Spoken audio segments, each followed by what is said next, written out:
Tanong kayo, kung naghingi ba ako ng pera na ano, at sakat sa, na presidente ako, lahat ng transaksyon, yung reclamation, yung mga contract sa gobyerno, pinagbawal ko na mag-abot sa mesa ko, kaya ako mayabang. Walang transaksyon sa gobyerno na papilis na magpirma ako o babasahin ko.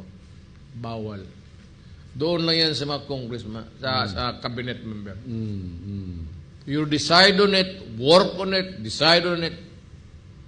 Tsaka yung tama lang, kasi kung mali, magkaaway tayo. Some cabinet members along the way, ganun nga nangyari. At mga kaibigan ko pa. At tumulong sa akin nung election. Kaya, kadiretso ako tingin, baskis kanino.